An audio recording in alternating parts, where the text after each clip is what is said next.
E aí, galerinha Nenzeira, beleza? Vamos falar mais um pouquinho sobre literatura, né? Falar mais um pouquinho sobre alguns períodos literários, sobre obras, escritores de alguns períodos, que é importante, sempre aparece questões no Enem sobre isso aí, né, gente? Então, primeiro, estou aqui com Memórias de um Sargento de Milícias, do Manuel Antônio de Almeida.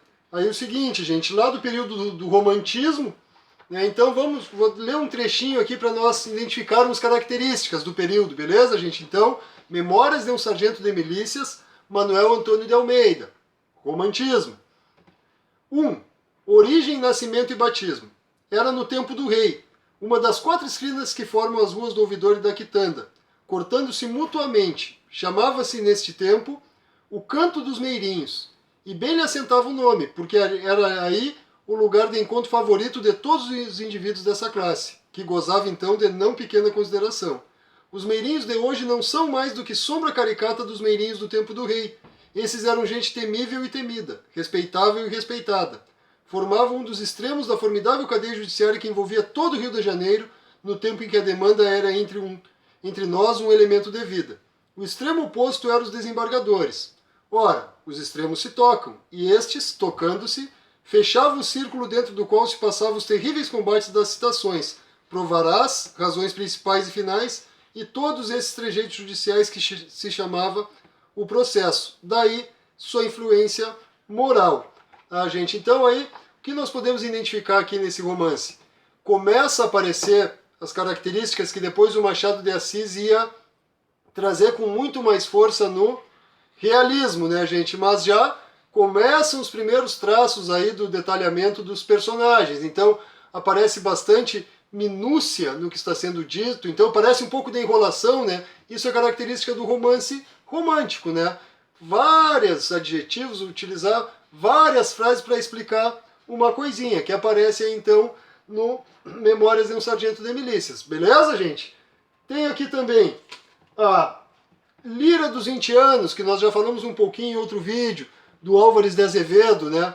Então, o Álvares de Azevedo, que fez parte também do romantismo, né, da geração ultra-romântica, ou geração do mal do século, que tinha como características o pessimismo, né? Falar da morte, falar de azar, falar que a vida não dava certo. Vou ler um trechinho aqui, vou ler um poeminha curtinho dele, para nós identificarmos essas características.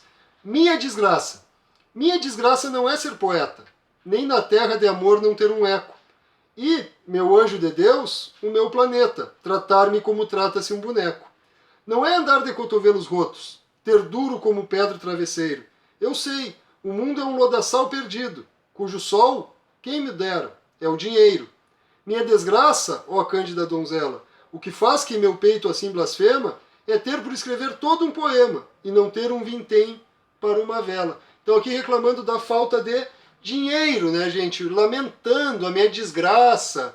Então é sempre para esse lado pessimista da vida que partem os poetas da geração ultrarromântica, né, gente? Que tinha como principal representante o Álvares de Azevedo, né, gente? Que tem esse livro aqui, A Lira dos 20 anos, beleza? Então no poeminha deu para identificar esse pessimismo, né? Ele falando da desgraça.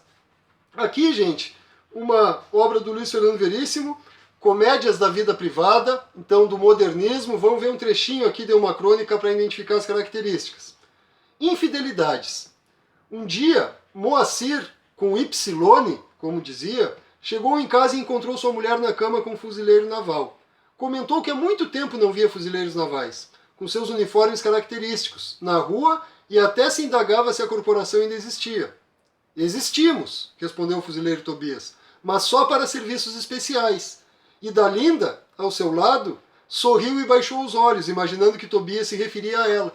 Então, gente, aqui um exemplo do modernismo, uma linguagem bem simples, né, um tom coloquial, o humor, o bom humor sempre fazendo parte das crônicas desse período que nós vivemos, no modernismo, e o Luiz Fernando Veríssimo colocava muito bem essas características aí, né? O homem chegou, a mulher estava com outro na cama, com um fuzileiro naval, e ele não se importou, ele só disse, fazia tempo que eu não via um fuzileiro naval, e ele disse que ele só aparece em situações especiais, daí a mulher achou que a situação especial era ela, no caso, né? Então, características aí do modernismo, né? Falando sobre coisas do dia a dia, a infidelidade, o casamento, as relações, são assuntos do cotidiano, né? Então, colocado aí de maneira bem humorada pelo Luiz Fernando Veríssimo, beleza? E para fecharmos por hoje, gente, aqui um livro com contos raros do Machado de Assis. Vamos dar uma olhadinha nas características que aparecem aqui em um trechinho, gente.